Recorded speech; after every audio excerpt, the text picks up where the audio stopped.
Ô, pessoal, vamos falar do Vasco. Eu nem tinha colocado em pauta, porque saiu agora há pouco, inclusive, ó. Caixa de Abundância mandou, porque a 777 parece que vai investir, né? Em setembro, um aporte grande também de 120 milhões. Mas esse aporte, viu, pessoal, me parece que não é um aporte apenas para comprar jogadores, tá? O pessoal já acha que, pô, 120 milhões, vamos pegar um cara de 100 milhões aí, um camisa 10. Não é assim. Vai ser tudo dividido. Pode até aumentar isso, tá, gente? De acordo com a renda do Vasco da Gama. Mas aí, o Edu, o que você acha, cara? Vai. Você tem na mão, a gente não precisa nem colocar os 120 milhões que eles vão ter que aportar, até por contrato, parece, né? Que eles vão ter que aportar até setembro. Agora fechou a janela de transferência, chegou o Carvajal aí e tal, o Carabarral, né? O pessoal já tá achando que é o lateral do Real Madrid, mas não é. Chegou aí esses dois jogadores, e aí o Vasco começa o campeonato com uma vitória contra o Atlético, e vai ter que passar praticamente o primeiro turno inteiro só com os jogadores que tem hoje. Eu acho suficiente para se manter na Série A. Mas e aí, cara? Você acha que em julho a gente pode, de repente, ter uma esperança de vir aquele camisa 10 clássico, de repente? Coutinho, não sei. Tomara, mas eu quero fazer. Eu analisei hoje, inclusive falei sobre isso no vídeo mais cedo. É a seguinte questão: o Vasco, em 4 meses, mandou um caminhão, desmoronou a casa, mandou 26 jogadores embora, certo? E contratou mais 16, 15, 16, ó, Maurício Barbieri, monta um time e coloca para jogar. Né? Então, assim, o Edmundo falou isso no ano passado, ó, precisa montar uma espinha dorsal para depois. O Edmundo falou sobre isso aqui. Então, é legal quando a galera coloca isso na cabeça. Ó, primeiro vamos mexer na zaga, meio campo, no ataque, e depois você busca esse cara do meio campo, que não era uma carência, né? Se você olhar para o meio campo do Vasco hoje, cara, tem um cara que foi super campeão no Atlético Mineiro, que foi o Jair, e tem um jogador do Chelsea, que é o Andrei Santos, pô. Né? Nós temos 2 grandes jogadores ali no meio campo. Então, assim, e o Andrei Santos não voltou bem e fez um grande jogo no Campeonato Carioca, mas fez um grande jogo contra o Atlético Mineiro. Aí, voltando aqui para a linha de raciocínio, pô, precisamos aí de um jogador, de repente, que venda a camisa, que jogue também, né? Eu quero um jogador que venda a camisa só, não. Quero um jogador que jogue, um Felipe Coutinho, que é um sonho, enfim, da torcida do Vasco, né? Precisa desse jogador acima da média? Sim, eu acho que precisa, mas eu nem falo em jogar a Série B com esse time, não. Eu falo sim numa vaga de Libertadores. Eu não vejo nenhum time muito acima do Vasco. Eu acho que a zaga do Vasco é muito boa, os goleiros são muito bons, os laterais do Vasco são muito bons. O Alex Teixeira é craque de bola, né, jogando muita bola. O Gabriel Peck tem que exaltar o futebol que ele está jogando, sim. Ele veio no Campeonato Carioca, fez um grande jogo contra o Atlético Mineiro. Né? O Pedro Raul está devendo. Tá devendo. Mas no final do jogo ele foi super importante para a vitória do Vasco. Ele conseguiu cortar muitas bolas ali no campo de defesa. Então tem que analisar. É claro que o nosso coração fala mais alto, né? Você está bolado com o time, principalmente no jogo contra o Atlético Mineiro, agora contra o Palmeiras. E isso é Campeonato Brasileiro. Eu analiso a 777 como muito positiva nesse primeiro momento do Vasco. Vai chegar o camisa 10? Vai chegar um jogador acima da média? Beleza, mas tem que chegar para barrar Marlon Gomes, Rodrigo, Jair, Andrei Santos, que deve sair no meio do ano e tudo mais, cara. Eu acho isso. Vou colocar o pessoal para participar com a gente. O Vitor Hugo mandando Claudinho é impossível. Cara, seria sensacional o Claudinho. Inclusive, já atuou com o Barbieri. Mas é muito difícil, cara, porque o Zenit, assim, o Palmeiras tentou o Claudinho, né? O Zenit não tá querendo nem a pau liberar. Mas seria uma boa, né, Edmundo, o Claudinho? Então, a gente dá o exemplo de alguns nomes, mas outros nomes também cairiam muito bem. O Claudinho é um deles, né? E acho que não é um sonho impossível.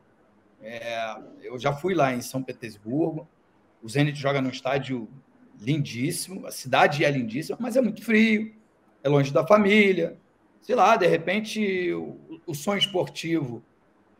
O Zenit disputa o campeonato russo com chance de título, sim. Um time gigante lá. Mas isso afasta o jogador da seleção. De repente, a vida não é só dinheiro. Eu acho que vale. Eu acho que tem que ter uma análise criteriosa, que o Paulo Brax diz que tem. E aí, quando ele apresenta alguns jogadores, a gente percebe que não tem. E está tudo bem, né? Mas tem que sentar e conversar, porque também, cara, se encaixa no modelo de jogo, nesse jogo reativo do Barbieri, se encaixa no modelo de gestão, você pagar um valor exorbitante de salário para um jogador desse nível, porque jogador bom é jogador caro, não tem jeito. Está dentro do orçamento, está dentro da maneira de pensar da 777, isso tudo tem que ser conversado. A torcida sonha que isso aconteça, que venha o Ibrahimovic, que venha o Messi, que venha... o Ibrahimovic aí. E agora, de alguma maneira, cara, na minha ótica, na minha cabeça, no meu jeito de pensar, não pode ser só o nome. Tem que vir acompanhado de boas atuações também. Entendeu? Para não trazer jogador bom, em bom nível físico e técnico, eu acho que dá para ir com esses. Isso foi provado no último sábado, lá no Mineirão. A gente vai falar daqui a pouco do jogo do Palmeiras, tá? Eu tô vendo o pessoal perguntando, a gente vai falar já, tá? Eu já vou colocar daqui a pouco. Mas eu tenho que colocar algumas notícias aqui. Vamos voltar à realidade, vamos para a realidade aí, porque tem uma informação de um portal falando que o Alexandre Pato chegou a ser oferecido para o Vasco, né? Vocês acham que valeria trazer o Pato? E aí eu vou fazer um questionamento para vocês, não só falando o nome do Pato, tá? Porque o Pato está próximo até do São Paulo, né, nesse momento. Mas o Pato viria por um preço de 100 mil por mês, falaram em torno de 100 mil, com, de repente, um contrato de produtividade. Parece que ele estava topando isso porque ele quer jogar muito, etc. Tal. Ele quer mostrar o seu valor, jogou na MLS lá um tempinho, voltou para o Brasil, ele quer jogar. Porque o Vasco contratou alguns jogadores que não tem tanto nome e está pagando parecido. Nesse caso, você gostaria, Edu?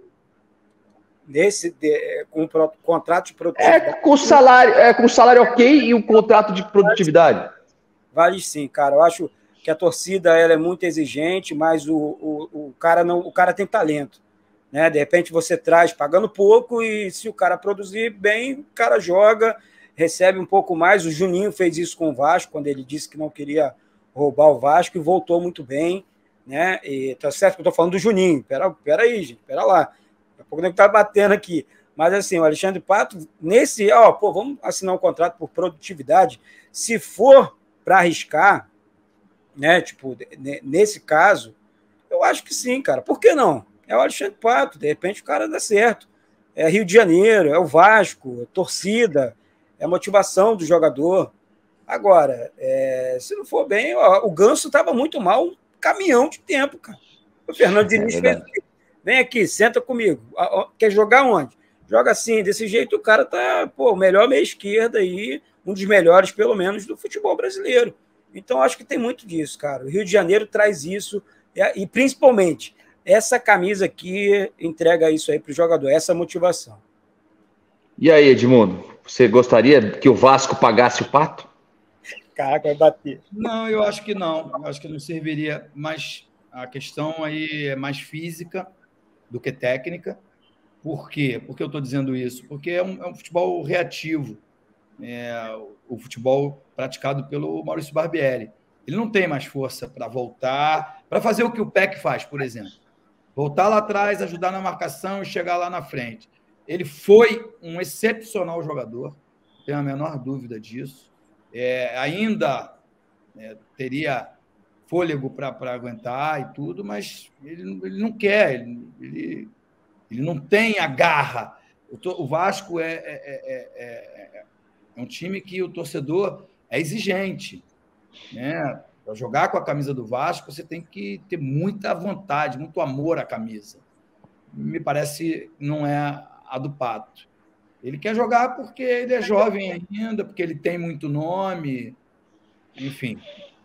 Eu não seria a favor, não. Seria a favor, não. Prefiro o... Como é que é o nome lá? Juan? É Juan? Juan Seco. Juan Seco, prefiro o Juan Seco, prefiro jogador com fome, jogador com mais vontade, com mais gana de vencer na vida, sabe? Eu acho que ia ser legal pra caramba, ia da mídia, porque ele tem uma mídia grande, né? A assessoria de imprensa dele, ele joga bem esse jogo. Quando ele foi contratado da última vez pelo São Paulo, a imprensa foi muito manipulada, porque São Paulo vivia um momento difícil e começou a sair notícias de que ele tinha acertado com o Palmeiras. Aí o São Paulo saiu correndo lá para contratá-lo. Me parece essa a tática, entendeu? Parece essa a tática. Ele quer acertar com o São Paulo e aí está dizendo que está acertando com o Vasco, porque o São Paulo está num momento difícil. Eu conheço muito bem essa história. E a gente é meio que manipulado. E isso me irrita, sabe? Porque quando você precisa do assessor de imprensa ou do jogador, por exemplo, para fazer uma live com a gente aqui, eles fogem.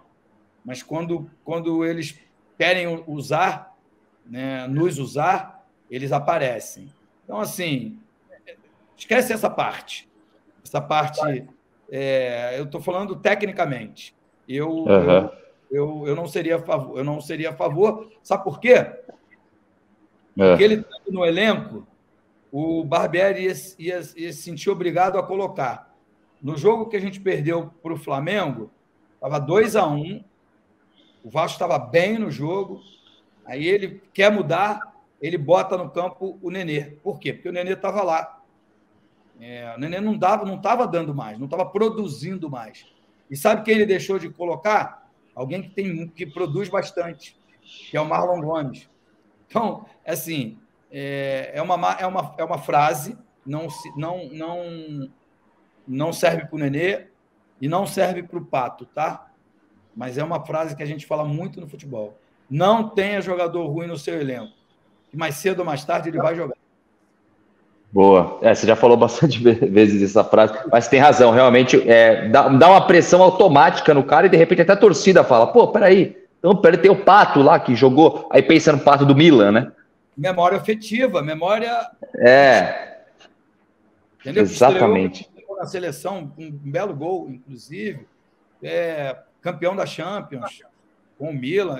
A carreira dele é espetacular, mas acabou. Na minha opinião. Claro. E, cara, se ele vier, que eu não tomo decisão, eu não assino lá o contrato. A decisão não é minha. Se ele vier, eu vou torcer para o sucesso dele, porque eu sou Vasco incondicionalmente. Mas você me perguntou a minha opinião. Claro. E não dá mais. O Vinícius mandou aqui, ó. Primeiro ele veio com o Rodriguinho, agora com o Pato. Edmundo, tira o Gui da live. Não, ó, pessoal, tem que esclarecer o negócio. O Rodriguinho, beleza. O Rodriguinho, realmente, eu joguei ali. Falei, pô, o Rodriguinho tá livre. O Pato é informação que ele foi oferecido e o Vasco não quer o Pato, não vai contratar o Pato, tá? Mas eu coloquei aqui o tema para saber a opinião deles, tá, Vinícius? Mas eu não falei que o Pato vai chegar e que eu gostaria, tá? Ai, meu Deus, esse pessoal é sensacional.